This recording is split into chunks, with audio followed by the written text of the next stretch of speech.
Bonjour et bienvenue sur la chaîne Citoyen Lucide. Nous sommes aujourd'hui mardi le 3 octobre 2023. Alors on est bon pour une petite revue de l'actualité. Nous démarrons cela maintenant. On commence ça avec des petits sujets légers, là. Alors, vous avez ici un article du TVA Nouvelle. On va parler de météo un petit peu. Hein, là, tu sais, quand il fait beau, on aime ça parler de météo. Mais toute bonne chose a une fin. Alors, vous avez ici quand même, hier, donc TVA qui dit, bon, alors qu'est-ce qui explique le temps incroyablement beau au Québec depuis 2 semaines? Fait que, écoutez, j'ai même pas lu. J'ai même pas lu l'article. Pourquoi je lirais l'article? Pour qu'on nous parle encore du réchauffement climatique, des changements climatiques, tout le temps la même maudite rengaine, là. Mais là, l'affaire, c'est que, bon, ici dans Météo Média, moi, je l'avais vu venir un petit peu, cette affaire-là, mais à partir de la semaine prochaine, ça sera plus pantoute la même game. Là, actuellement, on a des températures au-dessus de la normale. Mais à partir de la semaine prochaine, ça va être des températures très, très en dessous des normales, ça semblerait. Fait que, ben c'est ça. Donc, mais il y a un autre article que je vais vous parler un petit peu tantôt qui nous donne, je vous dirais, les points. Il n'y a pas vraiment de points négatifs au réchauffement climatique, selon nous, hein. Mais vous allez voir en France, d'ailleurs, ça a eu un très bon... Puis en plus, le pire, c'est que j'en avais déjà parlé de ça. Mais là, il y a encore un article qui l'a confirmé. Mais poursuivons. Ici, nous avons dans le Journal de Québec. Là, qu'hier, il y avait l'élection là, dans le comté de Jean Talon à Québec. Puis là, il y a des gens qui essayent d'analyser d'une façon positive le fait que le PQ a comme vraiment sacré une grosse volée à la CAQ. Parce que là, je pense qu'il y a eu genre 40% des votes, puis la CAQ, genre à peu près 20%. Fait que c'est vraiment, tu sais, au niveau élection, c'est une grosse dérouillée pour la CAQ, là. Puis là, vous avez Néandertalien Legault qui dit « là, tu sais, on va écouter les Québécois, puis là, on va se rajuster, tout ça. » Puis là, il y en a qui disent « Ah, mais là, le PQ, c'est quand même une bonne affaire qui est gagnée, parce que là, ça l'envoie un message à la CAQ. » Mais l'affaire, c'est que, puis vous le savez, même que, bon, tu sais, je suis pas nécessairement content de tout ça, mais la plupart de mes abonnés veulent même plus voter pantoute à cette heure. Fait que si, admettons, vous aviez été dans le comté de Jean Talon, ben probablement vous auriez pas pantoute sorti voter. Puis c'est votre droit, je suis pas là pour juger vos affaires, mais bon. Habituellement, tu sais, on essaye de faire du vote, tu sais, une espèce de vote stratégique, mais là, il y avait rien de stratégique. C'était le PQ 2.0 ou c'était la CAQ 1.0. CAQ PQ, c'est la même affaire. Fait que pour les gens qui se rappellent pas, donc s'il y avait un article du Journal de Québec qui était paru genre la semaine passée. Donc, Tramway de Québec, le maire Marchand, rassuré de l'appui du maire de Lévis et de PSPP. Ça, PSPP, c'est Paul Saint-Pierre Plamondon, le chef du PQ qui s'épile les sourcils. Moi, je vous le dis honnêtement, là, je ne vais jamais voter pour quelqu'un qui s'épile les sourcils. Tu sais, à la limite, vous avez Éric Duhaime qui assume être un homosexuel. Mais PSPP, lui, qui a 3 kids, soit dit en passant, puis que je ne sais pas qu'est-ce que sa blonde trouve à ce gars-là qui s'épile les sourcils. Tu sais, je peux comprendre, genre, tu te fais faire à la cire, genre le poêle dans le dos, des affaires de même peut-être du laser au pire, parce que c'est comme pas nécessairement super chic. Mais là, de se faire épiler les sourcils, en tout cas, moi, je l'aime pas à cause de ça.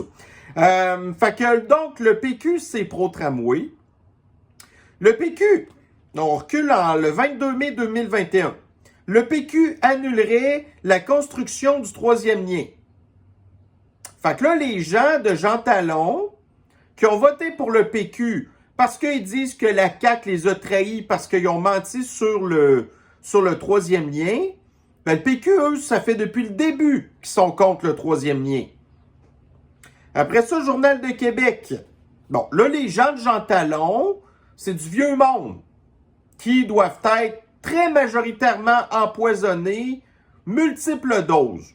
Fait que c'est pas un bon argument, mais tu sais, pour ceux qui branlent un peu dans le manche puis qui disent « Ah, le PQ, c'est une bonne affaire qu'ils ont gagné », puis qui parlent au niveau vote stratégique, donc empoisonnement obligatoire, le PQ opposé aux sanctions pour les soignants, Donc, ils étaient en faveur de l'empoisonnement obligatoire du personnel de l'antisanté, mais ils s'opposaient, par exemple, à toute forme de sanction. J'ai vu aussi qu'ils ont gossé un petit peu au niveau là, du passeport de contrôle social absolu. Ils l'ont pas appuyé, mais ils disaient que ça prendrait des consultations. Fait que ça ne sont pas vraiment opposés non plus à ça. Puis là, donc le PQ, c'est pas différent de la CAQ, là. C'est le plan du Forum économique mondial. Donc, si vous avez dans leur plateforme électorale, Parti québécois, plan complet de lutte contre les changements climatiques, là, on remonte à l'été 2022. C'est toujours la même affaire, là. Le transport durable, la diminution des gaz à effet de serre. Eux, je suis sûr qu'ils sont pour les villes 15 minutes. Fait que PQ pis CAQ, là, c'est la même Christie d'affaires. Fait que réjouissez-vous pas de ça pantoute, là. Bon, ici, là, tu sais, vous savez, la communauté flyée, hein, vous avez des gars qui sont des mauvais perdants, qui, quand ils étaient dans les compétitions pour hommes, ben, ils étaient super poches. Fait que là, ben, parce que c'est des gens qui sont, tu sais, veulent tellement gagner à tout prix, tu sais, ils pourraient genre aller dans des sports pour les enfants, puis ils gagneraient, puis ils seraient contents. Mais là, ça serait un petit peu exagéré. Fait que là, vous avez des dudes, genre, qui sont tannés de perdre dans les gars, parce que c'est des mauvais athlètes. Fait que là, ils se laissent pousser les cheveux. Puis là, après ça, ils vont dire qu'ils font partie de la communauté flyée. Puis là, en plus, ils rentrent dans les vestiaires pour les filles. Puis là, ils se promènent avec le ding-dang, puis le nuts qui se promène. Puis là, les filles sont super mal à l'aise. Puis là, après ça, ils s'en vont faire de la compétition pour courir, faire du vélo, faire de la nage. Puis là, ils gagnent tout. Tu sais, comme là, vous avez le dos d'ici, là, Lia Thomas, chose qui mesurait genre 6 pieds 4, qui avait la shape de Michael Phelps, puis qui a tout ramassé. Fait que là, question d'essayer d'apaiser un petit peu cette affaire-là. Vous aviez une espèce d'organisation, donc, tu sais, le championnat du monde de nage, qui avait ouvert une 3e compétition. Parce que là, vous aviez les hommes, vous aviez les femmes, puis là, ils venaient d'ouvrir une compétition pour les gens qui font partie de la communauté flyée. Ben, imaginez-vous qu'il n'y a aucun dude aux cheveux longs qui s'est inscrit dans cette compétition-là. Parce que ces gars-là sont pas là pour aller se mesurer à d'autres dudes comme eux qui sont des sous-athlètes mauvais, mais au moins ils seraient comme, tu sais, entre mauvais entre eux, puis il pourrait y avoir une nouvelle compétition. Mais non, ces dudes-là préfèrent plutôt continuer d'aller participer à l'effacement de la femme, à l'humiliation de la femme, au retour du patriarcat déguisé. Puis là, ben, les femmes qui ont peur de parler, parce que s'ils parlent, ben là, ils se font attaquer par l'extrême gauche, le culte, puis la communauté flyée. Fait que là, tu sais, nous, on le savait déjà pourquoi ils faisaient ça. Mais là, en voyant quand même qu'il y a cette espèce de nouvelle catégorie-là qui s'est ouverte, puis les dudes, ils vont pas, ben, ça fait rien que confirmer, qu'on le savait, qu'ils étaient là rien que pour aller torcher les femmes. Bon, ici, justement, dans le monde, là, on en revient aux histoires d'émissions de gaz à effet de serre puis tout. La France a baissé ses émissions de gaz à effet de serre de 4,3% au premier trimestre de 2023. La douceur d'une partie de l'hiver et l'inflation ont eu des effets importants dans cette baisse. Donc, effectivement, il y a beaucoup de gens en France qui ont du chauffage au gaz, entre autres. Puis là, ben, quand la température se réchauffe en hiver, ben, tu as moins besoin de chauffage. Donc, le réchauffement climatique est bon pour les changements climatiques et le réchauffement climatique et l'émission des gaz à effet de serre, parce qu'en hiver, ben, on a moins besoin du gaz, les voitures prennent moins de carburant, pareil pour tous les transports. Après ça, ben, on a moins besoin de chauffer au bois. Donc, le réchauffement climatique est bon pour les changements climatiques. Puis nous, c'est la même affaire au Québec. Là, au mois d'octobre, mais que les températures reviennent, tu sais, au point de congélation, on va rallumer notre chauffage. Mais là, encore une chance que nous, on a de l'hydroélectricité pour notre chauffage, parce que sinon, on ne serait pas différent des autres, là. Puis on rebulerait du gaz naturel, puis on réémettrait des gaz à effet de serre. Donc, si on veut diminuer nos émissions de gaz à effet de serre, ça prend plus de réchauffement climatique. Hein? Bon, ici, grosse histoire d'horreur qui est arrivée à Philadelphie. Donc, on est dans le Daily Mail. Alors, là, la ville est complètement hors de contrôle.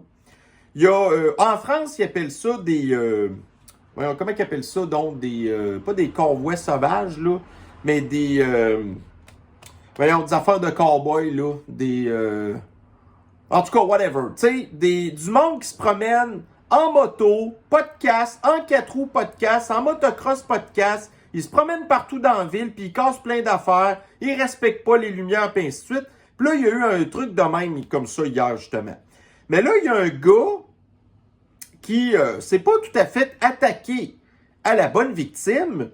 Donc, le gars, il a comme débarqué de sa moto, puis il a sauté sur le char de la victime. À pieds joints, il a pété sa lunette arrière. Mais là, l'affaire, c'est que il y a une fille qui est sortie du char, une fille noire, qui, on apprend dans l'article d'ailleurs qu'elle fait partie de la communauté flyée parce qu'elle est lesbienne. Donc, elle est noire. Sa blonde doit être probablement noire. Puis elle avait les enfants de sa blonde dans le char qui sont probablement des noirs aussi.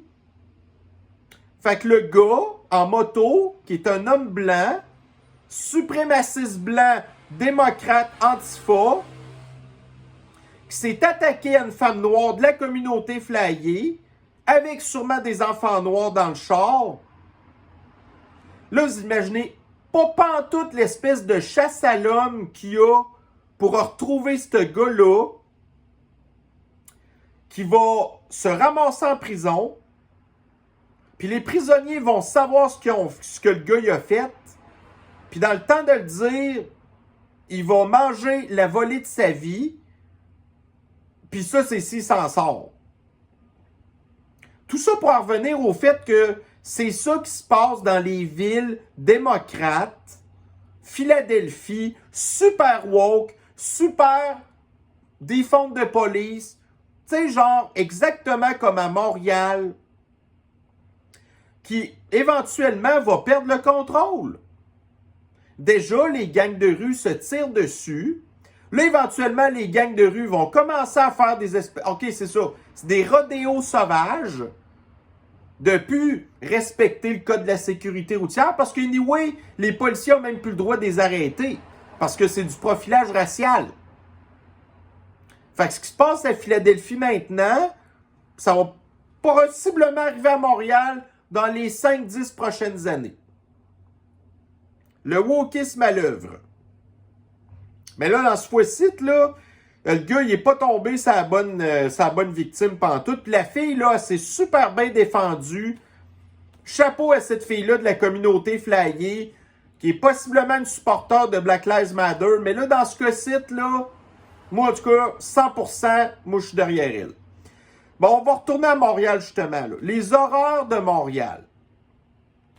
Donc là, vous avez ici Adi Yacine, l'ancien radical qui est devenu transfuge TVA, qui dit une nouvelle murale, la plus haute à Montréal, voit le jour en plein cœur du centre-ville au coin des rues Sainte-Catherine et Saint-Hubert, qui est, je pense, déjà un des quartiers les plus affreux de la ville, là. Fait que là, ils ont demandé, en tout cas, ils ont Ils ont fait une reproduction en format géant d'une œuvre originale de Françoise Sullivan, qui, selon moi, doit être une femme de 50-60 ans, mais qui, quand on regarde ça, n'importe quel enfant maternel aurait pu faire la même affaire.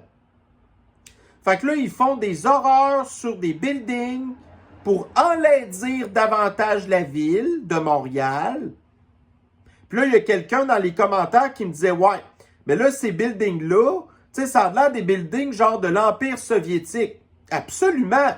C'est super laid. Déjà. Mais là, de mettre ces espèces de couleurs dégueulasses-là, de l'or encore, que dû être payé les droits d'auteur, probablement des centaines de milliers de dollars, à Françoise Sullivan, qui est une artiste de la maternelle. Puis lui, il dit, moi, je trouve ça magnifique. Ben écoutez, là, on a... regardez, tu sais, il faut croire que les goûts, ça se discute pas, là. Mais je serais bien étonné qu'il y ait une grosse majorité de monde qui trouve ça beau. Bon, ici, dans la presse, alors, l'ONU donne son feu vert à une espèce de force de paix pour essayer d'aller faire du ménage à Haïti. Fait qu'au départ, les États-Unis avaient demandé à Justine d'envoyer nos soldats à nous pour aller s'occuper de ça. Finalement, Justine il a dit no way, puis une chance. Mais là, l'ONU va donner le contrat au Kenya. Puis tu sais, pour les gens qui connaissent un peu la communauté africaine, là, les Africains aiment pas les Haïtiens, puis les Haïtiens aiment pas les Africains. Fait que... ouais. Fait que qu'est-ce que ça va donner? Bon, moi je pense qu'Haïti est une cause perdue anyway, là. Peu importe qui va essayer d'aller faire du ménage là, ça va être empirer les affaires. Puis en plus, l'ONU a déjà, pas un historique super reluisant au niveau des dernières missions qu'il y avait eu à Haïti, où il y a plein de femmes haïtiennes qui se sont faites agresser, faites faire des affaires contre leur gré, à cause genre des soldats de l'ONU. Pas sûr que ça va être mieux cette fois-ci. Bon, on revient au Pakistan. Journal de Montréal. C'est vraiment un désastre. Des demandes d'aide alimentaire refusées pour la première fois en 37 ans. Les banques alimentaires sont débordées. L'économie du... Continuons. Les gens de Jean Talon soit qui votent pour la CAQ ou qui votent pour le PQ, c'est la même maudite affaire. Le continuons. 1.0 ou 2.0.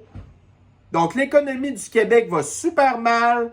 Puis là, on apprend la semaine passée que le gouvernement va aller gaspiller 7 milliards de dollars dans une usine de cochonneries, de chars à batterie, que la moyenne de ces chars-là coûte 65 000 $, pendant que vous avez les gens qui sont déjà même pas capables de s'acheter à manger.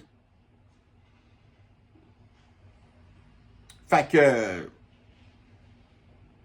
ouais. Mais ça, on l'avait encore prévu.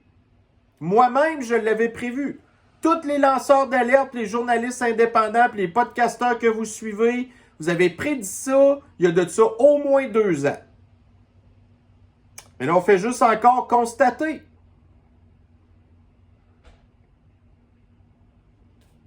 Bon, fait que là, ici, j'en reparle encore un petit peu, là, l'élection dans Jean Talon, là. Victoire éclatante du PQ. Puis là, tu sais, Québécois est content, parce que là, pendant les 3 dernières années, Québécois supportait la CAQ. Mais là, finalement, la CAQ nous a fait une coupe de jambettes. Fait que là, ils sont revenus aux sources, puis là, à cette heure, ben là, ils supportent le PQ. Fait que là, une victoire éclatante du PQ. Tu sais, au lieu de dire, à la place, une défaite cinglante pour la CAQ, Non, non, c'est plutôt dire, oh, le PQ, c'est tellement extraordinaire, le PQ, tu sais. Fait que c'est ça, voyez-vous, là, le PQ avait obtenu 44% des votes, 22% pour la CAQ, Québec solidaire a obtenu 17%, puis conservateur, 6%. Puis j'ai oublié le Parti libéral de Montréal qui a obtenu 9%.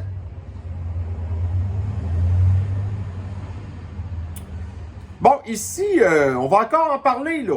Des fameux plans des mondialistes, le Forum économique mondial, il faut arrêter l'étalement urbain, ça prend de la densification urbaine, on va tous vous entasser dans des tout petits logements de 2000$ par mois. Puis là, après ça, ben, quand ils vont être lettres, ben là, on va les peinturer avec l'art de Françoise, l'artiste de la maternelle. Mais là, il y a des affaires pires que ça qui peuvent arriver. Donc, incendie dans un immeuble à logement, ça a pris une 3e alarme. Ça a pris des dizaines de pompiers parce que le feu s'est déclaré au dernier étage. Puis là, on ne parle pas d'un bâtiment de 20 étages, comme ils sont en train de construire à Lévis, à Montréal, puis des affaires de même à Québec. Fait que là, ça a été super compliqué pour les pompiers d'éteindre le feu dans un bâtiment genre de 6 étages. Ça a pris genre 50 pompiers. Un immeuble de 59 condos. Après ça, Hydro-Québec a été obligé de couper le courant dans le quartier. La cause du sinistre est inconnue, on s'en sac. Là, après ça, l'affaire, c'est que là, les pompiers, on s'entend-tu qu'ils ont envoyé des dizaines de milliers de litres d'eau, puis là, l'eau, après ça, a tout coulé dans les locataires en bas. Fait que là, il y a 6 logements qui ont subi des dommages. Fait que plus qu'il va y avoir des logements pleins de monde, plus que vous multipliez le risque d'incendie. Puis quand le feu pogne, ben après ça, ça crisse tout le monde dans la rue. Ça va être ça, là. Les fameuses cages à poules qui mettent la vie des gens en danger. Puis là, une chance qu'il n'y a pas eu de feu ailleurs en même temps. Parce que là, les 50 pompiers devaient venir de partout dans la ville. Plus, s'il y avait eu un autre feu ailleurs, c'était terminé. Il y aurait eu des morts, là. Fait que ça, c'est l'horreur. C'est l'horreur des estis de cage à poules puis de la densification urbaine. Bon, ici, dans 20 minutes. Donc, ça, c'est un média français. Donc, les astuces pour prolonger la vie de la batterie d'une voiture électrique. Fait que là, on nous explique là-dedans que c'est pas une bonne idée d'utiliser les bornes de recharge rapide parce que si vous le faites régulièrement, vous brisez votre batterie. Si vous remplissez votre batterie à 100%, trop régulièrement, vous pouvez briser votre batterie. Fait qu'idéalement, il ne faut pas dépasser 80%. Fait qu'en bout de ligne, une batterie de char électrique, c'est pas 100%. Le 100%, c'est 80%. Puis quand vous le dépassez, il faut que ça soit exceptionnel. Fait qu'eux, quand ils disent que l'autonomie est de genre 500 km, basée sur une batterie de 100%, alors qu'en bout de ligne, il faut que vous soyez à 80%, puis rendu à 80%, votre batterie se vide plus vite, le 500 km devient 300 km. Puis en hiver, ça devient 150 km. Mais ça, les gens qui achètent des chars électriques, la plupart ne sont pas au courant de tout ça. Fait qu'ils vont briser leur batterie. Déjà, en partant, ils vont s'acheter un char trop cher qu'ils n'ont pas les moyens d'acheter. Après ça, ils vont briser leur batterie. Leur voiture va durer pas mal moins longtemps qu'ils devraient. Après ça, ils vont se rendre compte que changer la batterie, ça coûte quasiment aussi cher qu'un char électrique. Puis là, ils n'auront pas les moyens de la remplacer. Fait que là, ils n'auront plus de char. Mais là, on a installé une usine de fabrication de batteries de chars à batterie que tout le monde n'aura pas les moyens d'avoir, que le monde va briser le char. Après ça, tu sais, oubliez ça, là, une voiture électrique qui va durer 10-15 ans, oubliez ça. Un char à batterie, là, au bout de 5-6 ans, ça va être fini. Ça va tout se ramasser dans les cours à scrap, catastrophe environnementale, on va pas Vous le savez, toutes ces affaires-là, je vous les répète tout le temps. Mais là, ici, là, c'est ça. On nous explique qu'un char à batterie, c'est pas aussi simple d'utilisation qu'un char à gaz. Puis ça, ils vont pas vous le donner, le mode d'emploi, hein? Puis là, ben, vous avez le gouvernement ici qui va dépenser des centaines de millions de dollars pour installer des bornes de recharge rapide qui vont briser vos batteries. Super brillant, ça, là. Bon, ici, fait que là, on est dans le Daily Mail. On apprend que l'hôpital le plus gros au New Jersey, qui est un État ultra woke, ultra extrême gauche, ultra démocrate, vient de réobliger la guenille obligatoire. Il y a des écoles qui recommencent à obliger la guenille obligatoire et même le téléétude dans certains cas. Malgré que la science a prouvé l'inutilité de la guenille, que c'était même dangereux, il semblerait même là, que les hospitalisations liées à la sniffle sont encore en baisse. Fait que là, il n'y a presque pas d'hospitalisation à cause de ça. Là, cet automne, ça va faire comme d'habitude. Retour de la grippe, la sniffle, ainsi de suite. Les gens vont retomber malades. Fait que là, ils ont mis la guenille pendant qu'il n'y a rien, il n'y a personne de malade.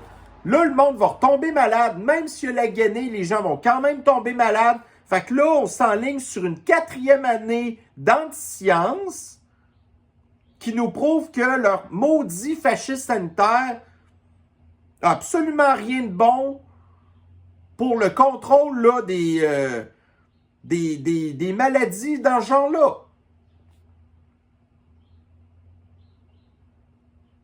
Bon, et ici, là, voyez-vous, on a parlé tantôt du building qui a passé au feu. Mais là, la ville de Québec, c'est rien que ça qu'elle veut, elle, là. Des buildings de même. Fait que là, sous prétexte d'éviter, de construire des maisons, des affaires de même, là, ils veulent comme protéger toutes les espèces de... Tu sais, ils disent, genre, les milieux humides, là. Ça, c'est des nids à moustiques, soit dit en passant. Fait que c'est ça. Fait que 98% des milieux humides, ils veulent protéger ça pour obliger la densification urbaine. Donc, la construction de plus de tours à condos qui vont toutes pogner en feu, éventuellement, qui ne seront pas entretenues, qui coûtent trop cher. Là, ils disent, c'est la densification qu'on peut arriver à construire 80 000 logements. Le cauchemar. Le cauchemar des villes 15 minutes. Puis là, il y a du monde qui faisait remarquer, OK, mais là, tu sais, votre espèce de garage de tramway que vous installez dans un milieu humide, cela, ça valait pas la peine de le protéger. Puis là, la porte-parole de la ville a dit, oui, c'est un milieu humide, mais c'est un milieu humide de faible valeur. Quand ça fait leur bonheur de nous soviétiser puis de nous rendre communistes, il n'y a pas de problème à saccager l'environnement, mais tu sais, quand ça vient le temps, par exemple, de nous entasser dans des hosties de buildings dégueulasses, dangereux, ah ben là, non, là, c'est correct ça.